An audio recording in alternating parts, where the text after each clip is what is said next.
professor, a curator here in our Department of Space History. And it's my special pleasure to get to welcome one of our current astronauts to the stage. I want to ask you that throughout the program, please feel free to come up to our microphones to ask questions if you have them. This is meant to be a very interactive program. We want you to participate and find out what it is that's burning on your mind about life in space. And so please feel free to ask questions. We have a row of seats in the back where you can go and queue up to participate in the Q&A. And we'll, of course, give you a lot of opportunity to do that because this is meant to be for you, for your information and your enjoyment. Today, we welcome astronaut Jeff Williams to the museum. Jeff is a native of northern Wisconsin. He has an engineering degree from the U.S. Military Academy at West Point and is a colonel in the U.S. Army. And he joined NASA as part of the largest class of astronauts in 1996. All astronaut classes have a fun nickname, and the nickname of this class, I think, had 44 members in, is the Sardines. It was the largest class of astronauts ever. Jeff is a veteran of 4 space missions, 1 on the space shuttle in 2000, and 3 to the International Space Station on Soyuz rockets over the course of the last 11 years or so. We'll talk to Jeff about those flights in a little while. I want to mention, too, that Jeff is also the current record holder for days in space, 534 days.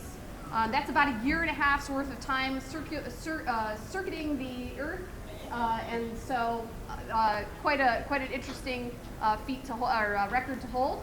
I want to have all of you join me in welcoming Jeff Williams to our program. Thank you. So I mentioned that you have been to space 4 times, all of which to the International Space Station, right? That's right. First time was in 2000, as you said, May of 2000 on the Space Shuttle Atlantis. It was a 10-day flight very early in the assembly of the space station. There were only 2 modules there, one Russian module, Russian-built module, and one U.S. module that had been delivered by the Space Shuttle Discovery.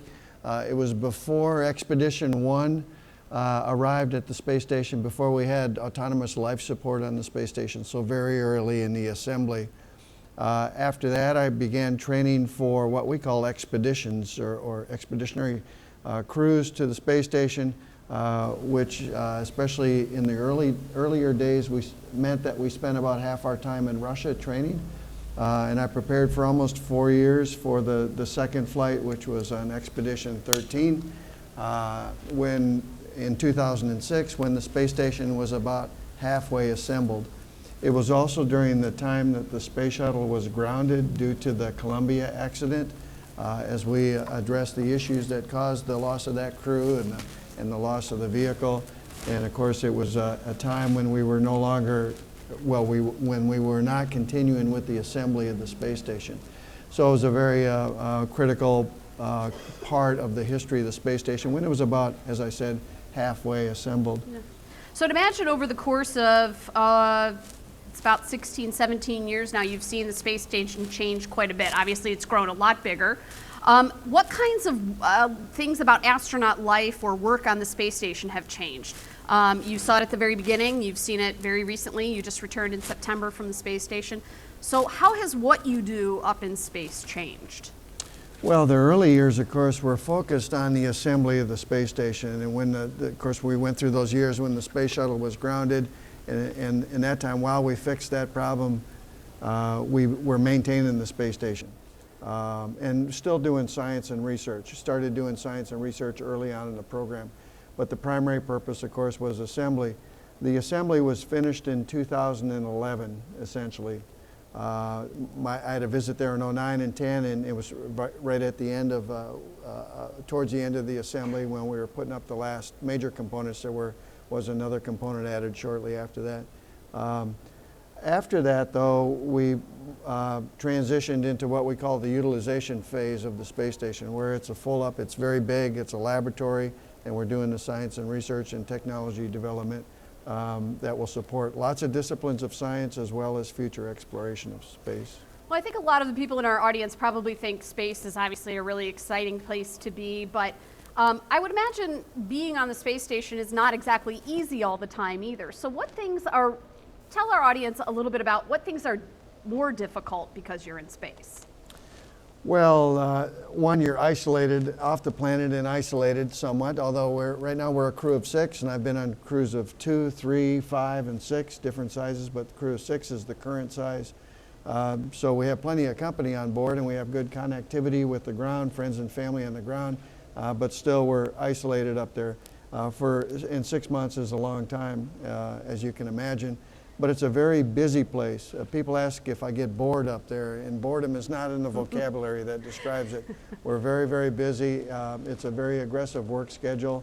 We work on a 24-hour day and a 7-day work week, where Sundays we try to have that mostly free when able. I was going to ask about scheduling of work. I understand you keep pretty strict schedules. How is that like or not like what we go through here on Earth, where we've got our iPhones that have our schedule for the whole day? I mean, are you kind of regularly checking a schedule and kind of having to keep a really tight schedule, basically? We have ground teams in the mission control centers. The lead mission control center, of course, is in Houston, and we also have a control center in Huntsville, Alabama, as well as the international partners control centers in Munich, Germany, Tsukuba, Japan, and Moscow, Russia. And they're all integrated, and they do the planning. They do the long-range planning. They do the planning for next week, for example, and then they do the daily refining of a plan. So when we're sleeping overnight, we wake up to the final plan for that day, and every crew member has every minute scheduled for the day. Wow. And they've got all the details of what it takes to execute a particular task, like where everything is stowed on the space station. It is it's your worst case closet, if you will. So finding things can be a challenge, so we spend a lot of time keeping stuff organized, and then of course the procedures to execute each task. So we have a huge team on the ground that works all those details out. And it's a big physical challenge being in space too. So can you talk a little bit about sort of the things that make it maybe a little bit easier to deal with, as far as how do you keep up your exercise, and what are the sort of I guess ways that you maybe keep things really light and entertaining, because it can't all be work, I would imagine. No, it's not all work. I mean, I've been on orbit, I think if I count all the missions and the visiting shuttle crews on some long duration flights, I think I've been on orbit with 50 different people. Wow. From, I don't even know how many countries, I'd have to go look them up, but many different countries. And every crew combination has been just a joy to be with and to work with. So we have a lot of fun. There's a little bit of humor that usually goes on in the background, but we're all predominantly seriously focused on the mission and accomplishing our mission for our particular crew in great detail. And we can see one of the light moments in a photo here. Looks like you celebrated Christmas there. That's even. right. When you're there for 6 months, you go through major events that we all experience on the ground, and Christmas obviously was one of those examples. Great. So when we get visitors here at the museum, people often ask, what's life like in space? What's different from being on the ground? What are some of the basic things that really physically are experienced differently? What are the sort of, we've heard lots of stories about sleeping being a little different, about eating obviously being different. How long does it take? Has it been easier to adjust to that over time? Going there, every mission gets easier to adjust. In fact, the last time I launched about a year ago and arrived to the space station a few hours later, and it was almost as if I never left. There was really no adaptation to speak of. So we learn, our bodies learn, our bodies adapt. The first time it was a little bit more challenging, of course. Second time a little less challenging, and then very easy this last time. But the obvious difference would be the weightless environment and living and working and managing life with everything floating around, and we lose things all the time, but thankfully it's in an enclosed space, so eventually you find everything. So that's the basic challenge with it. So just like a messy bedroom for a kid, eventually you might find that sock that you left behind one day. Yes, except the mess keeps moving around. So there was a photo that we just showed of some things that come from home. What kinds of things did you take with you to remind you of home? I know we talk a lot about, I like to talk a lot about how food has a psychological effect. Having fresh food and having meals together has a good positive psychological effect. But what kinds of things did you take with you to remind you of home, other than just obviously maybe comfort food that you might get to eat? Yeah, well, we can, on our person, in the Soyuz, we can only take a very small amount. It's about 1.5 kilograms, 3 or 4 pounds, well, 5 pounds or so. No less than that. So it's small stuff, but it's family photography and maybe a few knickknacks and stuff. I took some things for my 4 grandchildren as souvenirs later. And you kind of, each crew member has a crew quarters on board, so you might put some of those photos up there, make that sort of your private place and with the personal connection. But food, as you mentioned, is also very important. And we have the standard space food, which is very good, and it's a wide variety of different types of food, but we also have crew care packages, we call, and that might be special foods like being displayed. One of the real big treats is when a cargo vehicle arrives, the ground crews have typically put fresh fruits and vegetables on board, and when you're up there for months, you don't get that. So, and you have to eat it pretty quick because we don't have a lot of refrigeration on board. Yeah. So. I noticed a lot of pictures of you with apples, so I'd imagine you're an apple fan. Oh yeah, like apples, and apples last. They have a pretty good shelf life, so they might last a couple weeks. That's great. So you've got this, really difficult schedule, and you're away from home.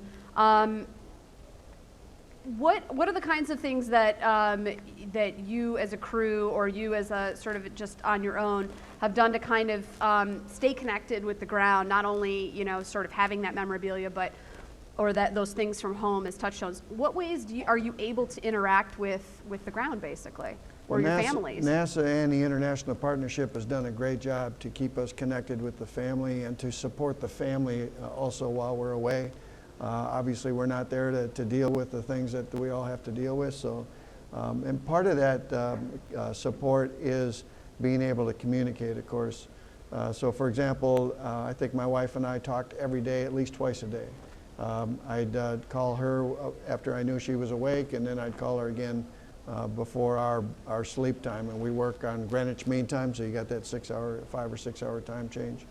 And once a week, usually on a Sunday afternoon for us, we would have a video teleconference with the family. So email, we have a limited connectivity on the internet, so we can, of course, many people are aware of social media. We usually have a social media campaign, which enables us to communicate to the world what we're doing. We don't necessarily have a lot of opportunity for the reverse. Sure. And we should mention, we were showing your Twitter page here, that you actually participated in NASA's very first live from space Twitter event. So we could talk a little bit more about this later, but what's important about sharing that with the world? I mean, Twitter is accessible to everybody with an account, basically. So what's the importance of that to you? Well, we all realize that spaceflight is fascinating to virtually everybody, and there's a big interest in it, and we appreciate the interest. The best way that you can, what I say, vicariously take everybody to that vantage point and experience it is through photography and video.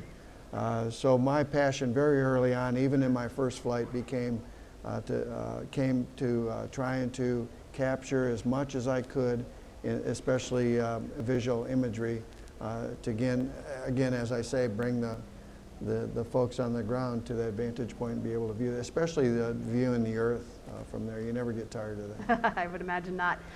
Well, we're going to switch over to something else. We're going to, you're going to show us a video right now, and Jeff's going to talk over the video and explain a little bit of it to us as we go along. So let's get started. All right, this is a video that documents my last flight, which, as I mentioned, I launched about a year ago, and it was a 6-month flight expedition, my third long-duration flight on the space station. And as you know, we're launching and landing with our Russian partners on Soyuz rockets and spacecraft from Kazakhstan, Baikonur, Kazakhstan, which is their equivalent to Kennedy Space Center. And here in these video scenes, you see our launch day where we've gotten suited up in the suits. and taken out to the launch pad. And here's a final wave at the base of the rocket before we get into the 4 of us, 3 crew members and 1 technician, into this 2-man elevator, squeezed in there and take the ride to the top of the rocket. That was a joke, you can laugh. You take a ride to the top of the rocket and then climb into the capsule, which you see here. You see 2 out of the 3 of us, and then the 3rd crew member. I flew this time up on the Soyuz with 2 Russian cosmonauts. When we get strapped in there about 2.5 hours before launch, it's as if we're triplets in a womb. Very tight spot. We go through the launch countdown, which it takes about 2.5 hours after we strap in. Get to that very precise moment necessary to launch so that later we can rendezvous and dock with the International Space Station and then lift off. Obviously, this is a very big moment, a very key moment to begin the mission. We feel about 4 times the force of gravity in the ascent, so if I weigh 200 pounds, you feel like 800 pounds in that rocket. After less than 9 minutes, you're going orbital velocity, which is 17,500 miles an hour. We spent the next several hours completing the rendezvous with the space station, and here you see what the space station looked like shortly before our docking, and this is the final moments of docking. Again, it's very incredible to go 17,500 miles an hour and dock with another orbiting spacecraft that precise. After doing the pressure checks of the 2 vehicles, the docking interface, we opened the hatches, and we were welcomed on board by Tim Koper there, Tim, who's an American, Tim Peake from Great Britain, and Yuri Malenchiko from Russia, and we became the entire crew of Expedition 47. The inside of the space station is huge. It's about the size, the volume of a 5,000 square foot house. And here's just a couple of clips of what it looks like. Living and working there, it has all the elements of life on the ground, to include meals. We work a 24-hour day, and we try to get together often for dinner as a crew of 6. You can see just in a weightless environment, it's a very unique place to live and work, and of course it has a lot of the obvious rewards that you might imagine. We got off to a very busy start. About a week after we arrived, we had a cargo ship also launched from Baikonur, Kazakhstan, and then docked with the International Space Station, bringing up a little over 5,000 pounds of supplies and equipment for us. That was the first of 3 cargo ships that arrived in the first 3 weeks that I was there this last time. We had the Russian cargo ship, as well as this one, which is a Cygnus Orbital Sciences spacecraft that also brought a little over 5,000 pounds of supplies and equipment. This one was launched from Florida, from Kennedy Space Center. And then about a week after that, we had a SpaceX Dragon launch and rendezvous with the space station. So it was a very busy first 3 weeks of our stay. And of course, bringing up those supplies and equipment is very critical. There was one very unique piece of equipment that was on that Dragon, and that's what you see here being plucked out of its bay by the robotic arm and attached to the outside of the International Space Station. This is called the BEAM module, B-E-A-M. It's a Bigelow Expandable Activity Module. It's new technology, and the space station is a laboratory, but it's also a place where we can test out new technology that will support future exploration. And this expandable module is an example of that. And here you see us going through the process to expand this. This is a lot faster than what actually took place, but it's a very important experiment that's ongoing, and it will stay attached to the space station for, the plan is the next 3 years. Very likely it will stay longer than that, as again, an experimental design of a module that might support either future exploration in deep space as well as on a surface of, say, the moon or Mars. And here you see the crew of 6 with a moment of celebration as we got that module expanded and opened up. Fast forward a little bit into June of last year, it was time to end Expedition 47, and that milestone meant that Tim, and Yuri had completed their 6-month stay, and it was time for them to return to Earth and their friends and family, and for us to, the 3 of us, to continue to operate the space station. So we got them ready to get into their Soyuz, said our goodbyes, our farewells, basically said we'll see you in another 3 months after we get back. and then got them buttoned up into their Soyuz spacecraft. They undocked and deorbited and returned to the planet in Kazakhstan. That left 3 of us on board, as I said, myself and my 2 Russian crewmates. And it's a kind of a quiet time when you get rid of the other 3. So it's a very roomy place. And Alexei and Oleg and I stayed very busy during that 3 weeks, continuing to run the space station and doing many of the science experiments that were on our schedule. And this is Oleg and Alexei in the Russian segment doing a test actually with a docking test with that supply ship that had arrived a couple days earlier. We rotate 3 at a time. So now we've had a case in June where 3 people have left. There are 3 of us on board. In the meantime, back in Baikonur, Kazakhstan, another 3 people were preparing to launch and to join us. So now we're into early July after our 3 weeks with 3 on board, and Kate Rubins, Takuya Nishi, and Anatoly Ivanishin, an American, a Japanese, and a Russian, launched from Baikonur, Kazakhstan, and docked, in their case, 2 days after launch. So here we are welcoming them on board. And now you get the sense of the rhythm on board the ISS, the International Space Station. 4 times a year, we're rotating 3 crew members. So we have this going on every couple of months. So it's a very dynamic place. The crews are changing out all the time. A lot of people don't realize we've had continuous human presence in space since the fall of 2000. Continuous human presence. And this is the rhythm of life that's been going on since then on board the space station. Here's a very interesting experiment developed up at MIT. It's developing control systems for satellites. We have these volleyball-shaped satellites that fly around, programmed to do different maneuvers inside the modules of the space station. And it's been flying up there for many years, I think since 2006, as I recall, and has accomplished a lot of good engineering development, as well as some educational activities with students.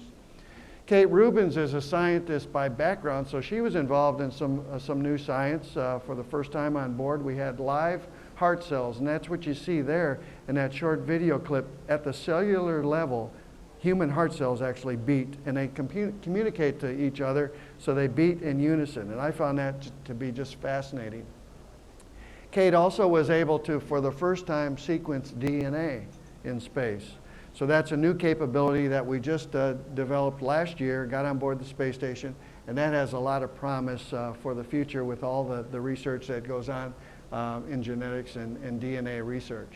So that was a very exciting milestone, and here's Kate celebrating the first sequencing of DNA. We study the human body a lot. That's one of our primary areas of study, to understand the effects of gravity and the space environment on the human body, and to develop countermeasures. And here, Alexei and I are involved in an experiment called fluid shifts, where we're trying to understand, it's a very aggressive experiment, studying lots of functions of the body and trying to isolate the effects of the space environment. It's also a joint experiment that NASA has with the Russians. The space station has several laboratory modules. It has a laboratory module that the European Space Agency's put up. It also has one that the Japanese Space Agency's put up. And here Takuya is showing a sequence of activity in the Japanese module. The Japanese module has a unique facility of an airlock where we can put payloads and equipment outside the space station. And that's what he's doing here. He's assembled an experiment, put it in the airlock, and then we close the inside hatch and then able to let the air out of the airlock, open the outside hatch. It slides out on a remotely controlled table, as you see here, and then grabbed by a robotic arm. And then the robotic arm is used to place it in its position, its planned position outside the space station, or in some cases, even using it to deploy satellites that are going to be, in this case, fired away from the space station.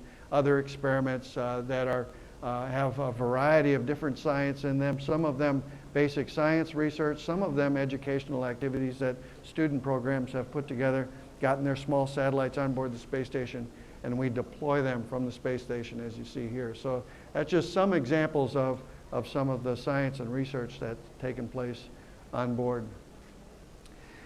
Let's see, we go into July, mid-July now. We got another Dragon SpaceX vehicle, cargo ship that arrived. And here we are in the cupola, which, by the way, is a great vantage point that enables you to see the entire globe. We also have a robotic arm control system there, and that's where we grabbed the SpaceX, got it on board the space station. And then here you see a robotic arm grabbing another key piece of equipment and a major milestone in the life of the space station, which required us to go outside to fully integrate onto the space station. And what that key hardware was is called the International Docking Adapter. So we used the robotic arm to put it in its place at the very front end of the space station, and then Kate Rubins and I went outside and executed about a 6.5-hour spacewalk to integrate it on the front end of the space station. It will be used as the docking adapter for the commercial crewed vehicles that are currently being developed and hopefully will fly in the next couple of years. One being developed by SpaceX, the other one being developed by Boeing.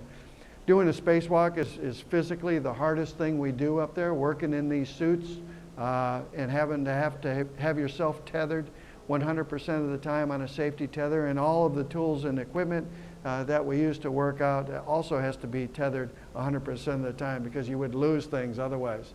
But we celebrated a very successful first spacewalk, and that set us up then to go out 2 weeks later and do another spacewalk.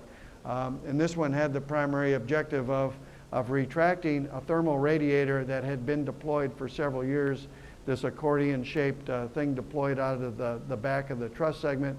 And then we did a variety of other things to include some repairs as well as some installation of the first exterior high-definition cameras. Takuya, in this case, was on the inside operating the robotic arm, and I got on the end of the arm, and he drove me around to the places that we needed to install those two high-definition cameras. But for the first time, starting last September, now we're getting HD photography and video from the exterior of the ISS. And exterior photography is very critical. We've taken lots of pictures from inside through the windows, and here you see some a view, a vantage point of going to what we call the cupola. I mentioned it earlier. It is, I call it the window on the world. There are 6 radial windows and 1 center window there, and it's pointed toward the Earth, so it's the one place on the space station where you can see the entire globe of the Earth from a single vantage point. For most of us, what quickly becomes our passion is to take photography, take pictures of the Earth, and that certainly was my passion. They credit me with about 450,000 pictures of the Earth over my flights. So I spent all my free time practically taking it. And here you see some examples of the wonder of the details. Here's Central Valley, for example, in California, from the vantage point of the International Space Station. The Straits of Hormuz in Iran. The Bahamas, beautiful reefs in the Bahamas. There you see a close-up of those reefs.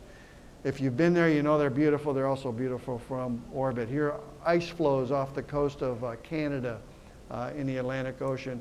Agricultural irrigation circles there. The Patagonia region in the southern tip of South America and the glaciers down there, absolutely beautiful, the most beautiful glaciers in the world. The Great Salt Desert in eastern Iran, and these salt domes are what they called, a very unique geologic formation. Or this or just after sunset, close-up of the horizon, hurricane. The Denali Range in Alaska, an oblique view of that. The Grand Canyon, close up here with the Colorado River on the bottom of the Grand Canyon. The Tetons, Jackson Hole, if you've been there. A very unique view of what we call noctilucent clouds, which we periodically see over the North and South Pole. Very unique, very mysterious, very beautiful.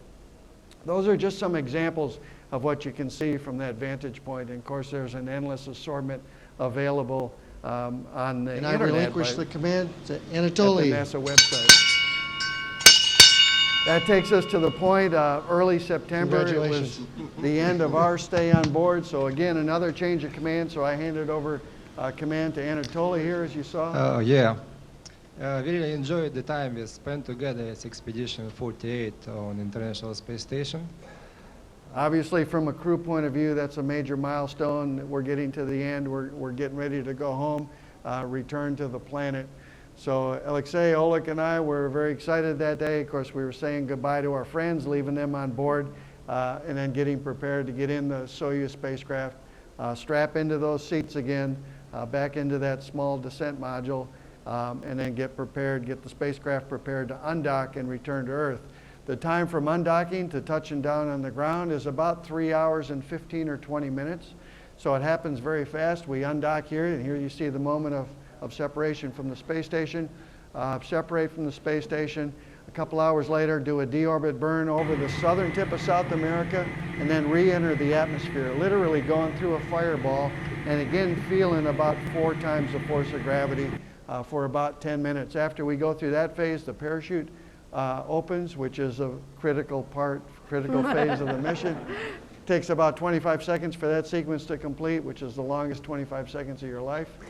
But it opens up. The search and rescue forces had us spotted immediately after the parachute opening, circled us down as we got to the ground, and had us out of the capsule within 30 minutes or so. And here you see some of those scenes as they pulled us out, and we returned to what I call the relentless force of gravity, which we had not experienced for 6 months.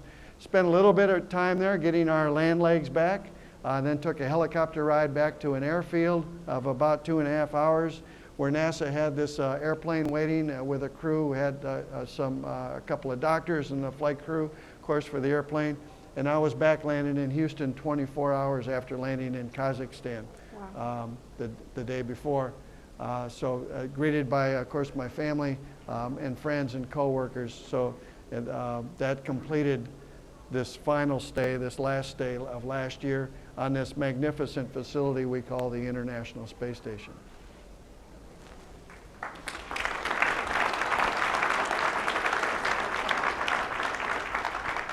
Now I know, Jennifer, we're going to get into some Q&A, but before we do, so we don't run out of time, I appreciate the opportunity to come here to the Air and Space Museum here in Washington, D.C., and have another opportunity to tell the story of this program we call the International Space Station.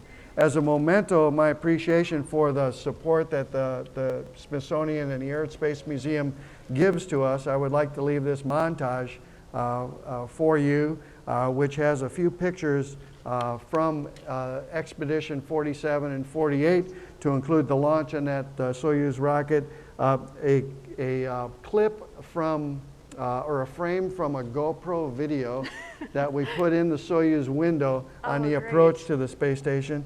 A view of Kate and I going out the door during our second spacewalk of this flight, and then of course the descent under parachute, and in the background you see that magnificent view of the setting sun and the layers of the horizon with all the beautiful colors of oranges, blues, and yellows. So thank you for your... Thank you. This is fantastic. We really appreciate it.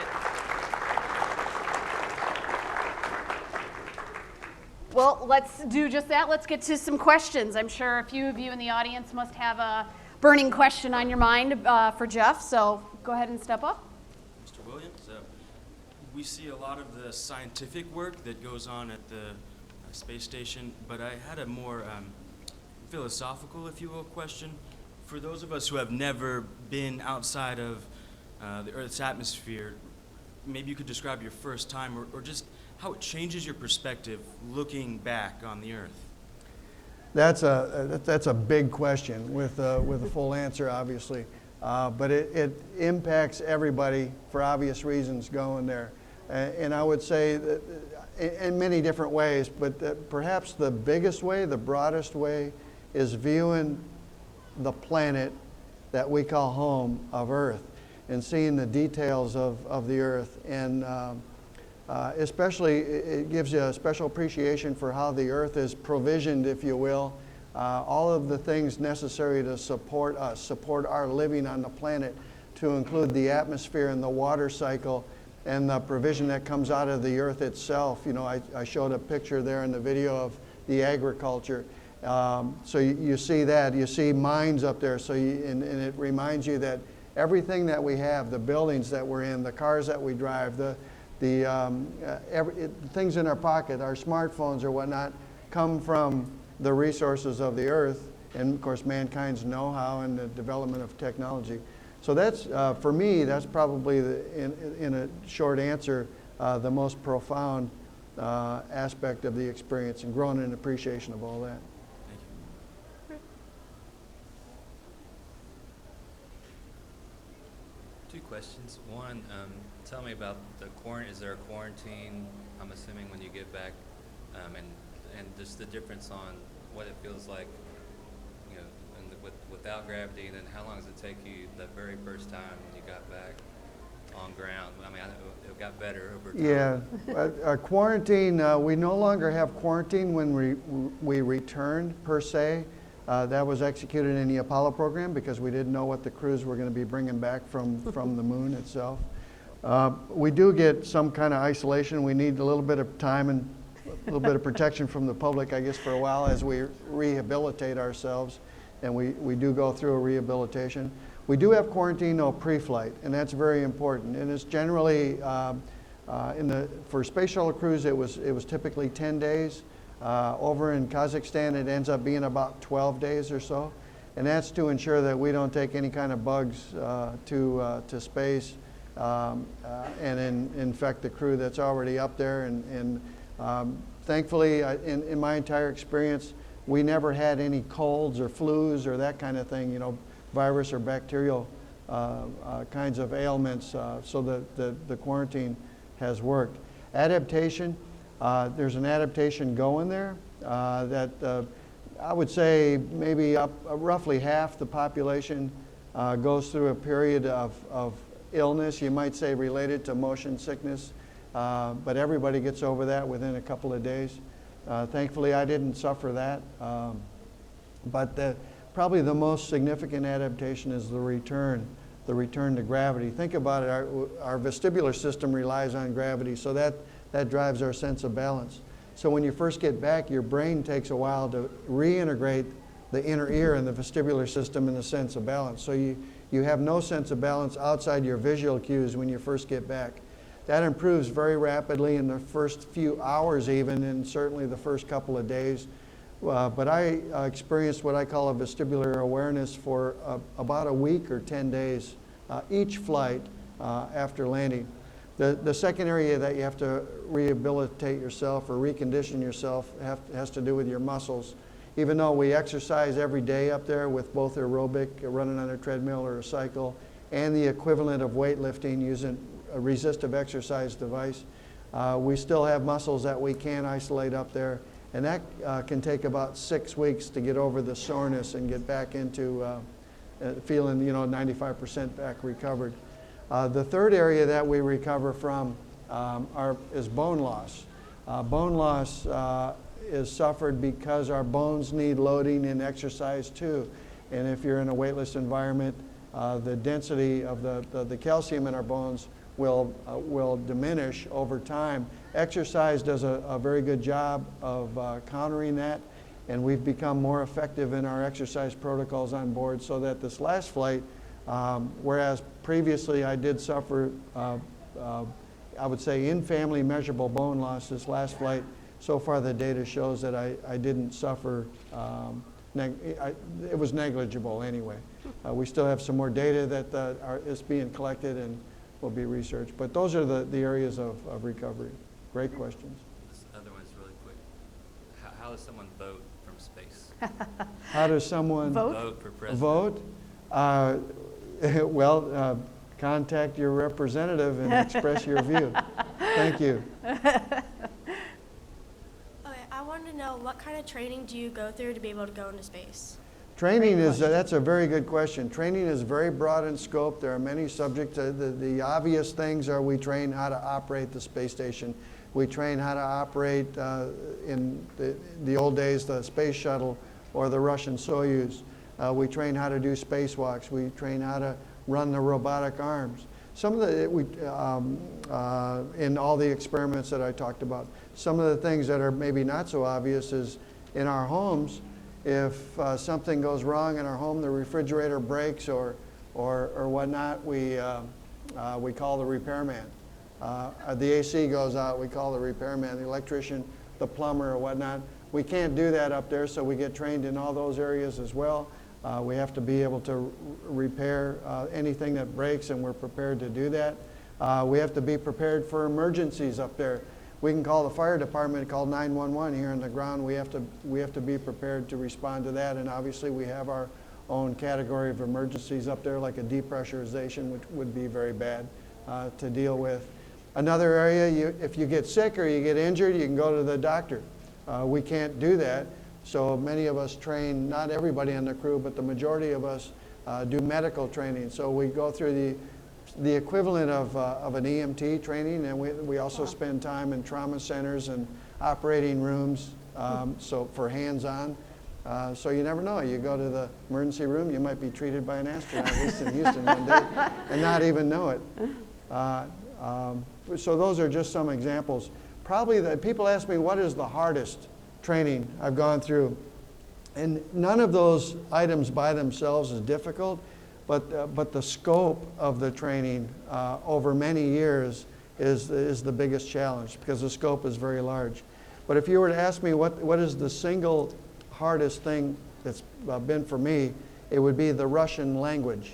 And we use Russian and English on board. So нужно говорить по-русски. It is necessary to speak Russian for those of us that are not from Russia. So that's been the biggest challenge. It also brings the greatest rewards, though. Oh, thank you. Thank you. We'll have one more question, and I'm going to have a few of my own, I think. Okay. I have a question about the aesthetics inside the International Space Station. I did not see very much color, and I saw a lot of cords and wires and boxes. It's like every square inch is covered. What's it like to live in such a cluttered-looking place that's all kind of black and white? And do neat freaks kind of go crazy up there with all the clutter? Yeah, and I tend to be one of those neat freaks. It does take a little bit of getting used to. I mentioned earlier it's your worst case closet for storage stuff. It's also your worst case, no offense teenagers, but teenage bedroom, you know, in terms of clutter and whatnot. And we're always adding things to the inside of the modules, deploying things, and that's where all those cables that you see there, deploying those new boxes, new electronics, new experiments or whatnot that's on board. So we're always working continually to try to keep the place ship-shape and organized, but it is a challenge. In terms of aesthetics, the best place to get relief from that, if of course your personal crew quarters, you can keep a little bit more organized and have personal pictures and whatnot up there to detract from the clutter, if you will. But the best place to go is the cupola or another window and view the Earth. That's the greatest source to counter that. And just a quick follow-up question. When you were saying goodbye and entering the Soyuz capsule, you were in regular clothes, but when you landed, you were in the spacesuit. So at what point in the journey home do you put on the spacesuit, and is there room to do that inside the Soyuz? Oh, yeah, there is. There's what we call a habitation module, which is a small module that will be thrown away and burns up in the atmosphere. So what you saw in the video clip, I think I was wearing just regular pants and a long sleeve t-shirt. The long sleeve t-shirt was basically long underwear that we wear underneath the spacesuit.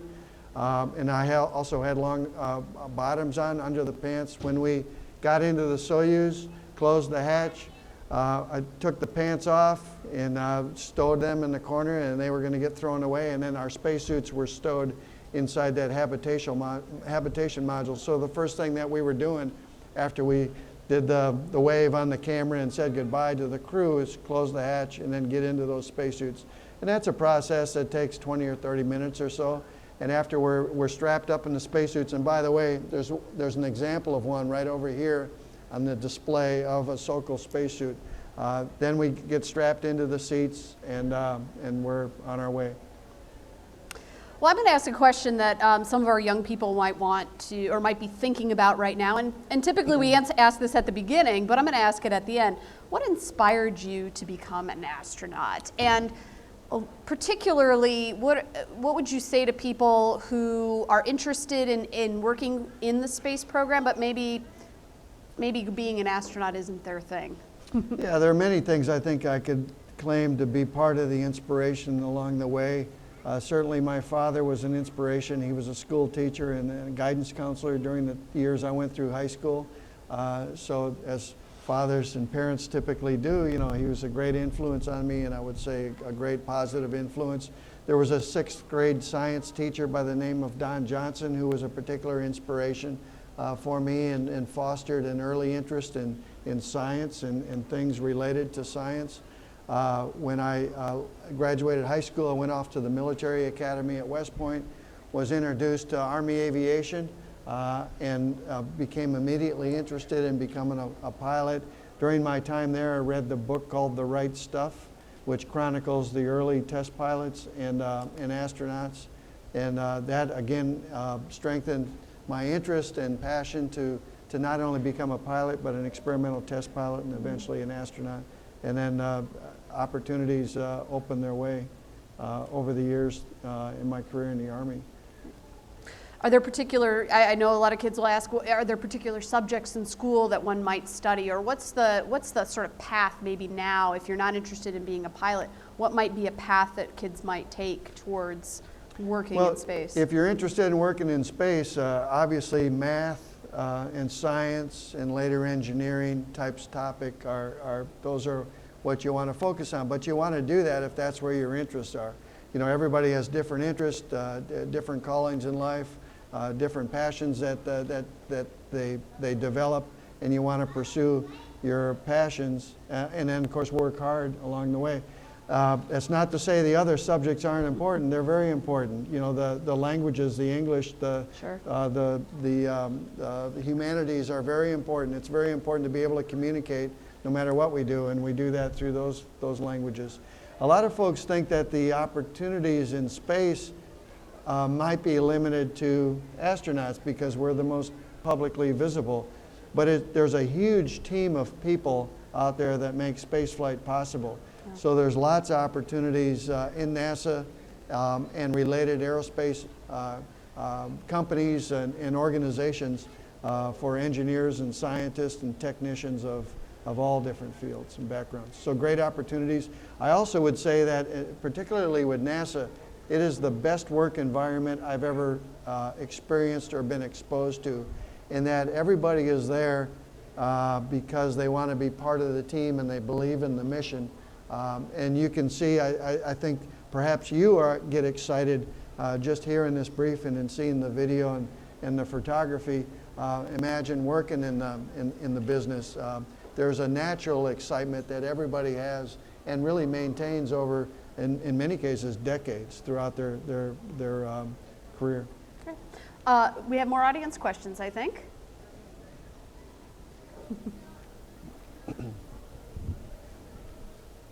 Hi there.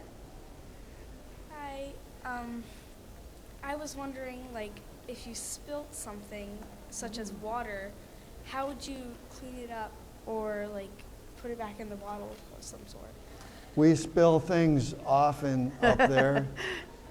So what doesn't show up very well in that video I showed are the food stains on the walls of the modules on the inside. So we're always working it. Every day we're cleaning up spills or whatnot. So things will float off, drift off, and anything that's wet will stick to the first thing it touches typically. And if it's a soft material kind of thing, then it will oftentimes soak in at least partially into that material, even if it's got some kind of an liquid or liquid repellent on it. It tends to soak in. So if it's food stains, you got to wipe pretty hard, and it's pretty well stained. Water is very easy. Water will touch a surface and stay there, and you can either just grab it with a towel, wipe it off, or eventually it'll dry. Even if you put it in a towel, if you wipe it, don't put it back in the container. That's pretty hard to do, but you will put it in a towel and then just hang the towel out, clip it to something, and then eventually dries. Goes into the atmosphere. And then we have the equivalent of an air conditioning system running all the time that takes the humidity out of the air, condenses it, and we use that to recycle the water that then later becomes drinking water. Great. Great question. Hi there. What emotions do you feel before and after you go into space? Very good question. Excellent. It's very emotional to go into space, to get ready to go in space. There's a lot of anticipation. You've been training for years and preparing for it. And you saw in the video that the ride on the rocket itself has a lot of energy and power as it boosts you up, and you feel 4 times your weight as you go up there. And then you leave the atmosphere, and the blue sky in a day launch turns black. And you know you're above the atmosphere. And then you start seeing the Earth as a globe. And then you realize you're going around the Earth every hour and a half, every 90 minutes. And you're weightless, and you're floating around. So all of that is very exciting. It's a very humbling experience, I would say. It's not scary for most of us because we are pretty prepared to go there, but it is very exciting. It's also very emotional to come back. You've been there for a long time, in my case 6 months, and to return to the Earth after successfully completing a long 6-month mission and return into the safety of the planet, if you will, and more particularly return into our friends and family, that can be very emotional as well. Great question. And we should mention too that it's not just you that can see the Earth, we can also see the space station. A lot of people don't realize that. That's right, and I encourage, how many people have seen the space station fly over? A few of you, quite a few of you. I encourage everybody to go out and do a search on the internet. You can just search ISS sightings, for example, or something like that, and find some apps or online, on the internet, websites where you can put your location on the ground in the app, and then it will look ahead over the next couple of weeks or so to see if there are opportunities to see it fly over. If you haven't seen it fly over, you need to. And then go on the internet, find out who's on board, learn a little bit about those people, and that'll give you a personal connection to this program, this flying in space. Again, as I said earlier, continuous presence for over 16 years now. Yeah. Good afternoon, sir. I was wondering if your experience in the United States Army as a colonel has helped you become an astronaut as far as physically and all the degrees you might have gotten while you were at West Point. So I'm basically just asking, like, how would you recommend current military members would go about what training you'd recommend for going to and working with NASA in their future? Absolutely. My education at West Point and my subsequent Army career certainly had a lot to do with being competitive to be selected for this job. So historically, about half the astronaut corps has been military from the different services. I don't remember the exact number, but there are about 15 or 16 historically from the Army. The numbers are greater from the Air Force and Navy, and then there's also many from the Marine Corps. So all the there's several from the Coast Guard, but that's about half of the Corps. The vast majority of those that come from the military have been pilots and experimental test pilots.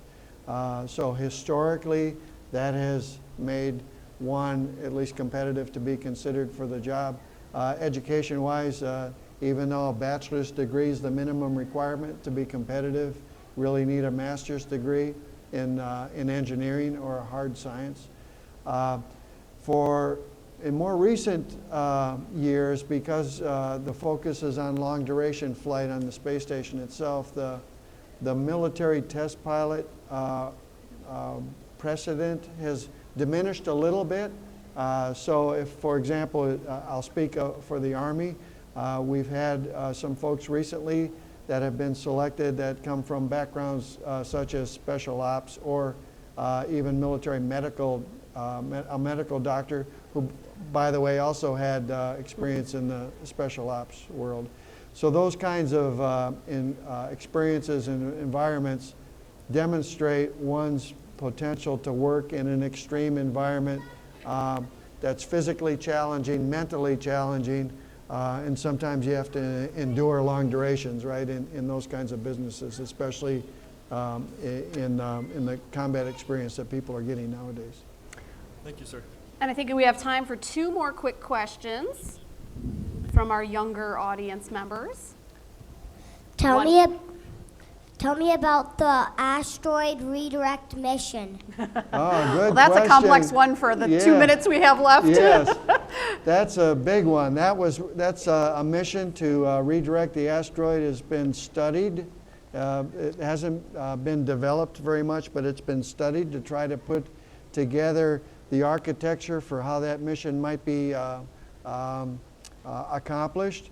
And there's a couple of reasons to do that. One is we can learn more about our solar system, particularly by going out and retrieving an asteroid and bringing it a little bit closer to the Earth in what we call the lunar system, or cislunar.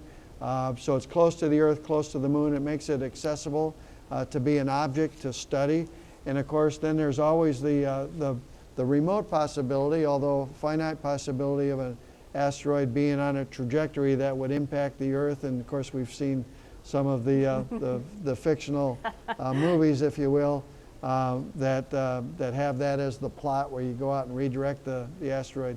Personally, I don't know how realistic that is, but that's certainly an idea behind that mission. Great, thank you. All right. Great question. I wouldn't be able to go home if I didn't ask you, for my son, what's your favorite food to eat in space? Oh my goodness, it's really hard to pin down a favorite food. I tell you what, if I picked a favorite food and I had too much of it, I would be sick of it after a while. So your favorite food ends up being something that's kind of unique that you haven't had for a while. Maybe you have a memory of that food from. Sure. But I'll throw one out there just for it, because it was very unique on the space station in 2009. Bob Thirsk, who's a Canadian astronaut, was on the crew, and he had some special food sent up to him, which he wasn't able to consume at all by the time he left, and I was still on board. So I discovered a special treat of smoked salmon. Oh, Canadian great. smoked salmon. Awesome. Well, I want to thank you for being here today. Thank our audience for all your great questions. And thank you for participating in our What's New in Aerospace program today. Thank you very much, Jeff. Thank you.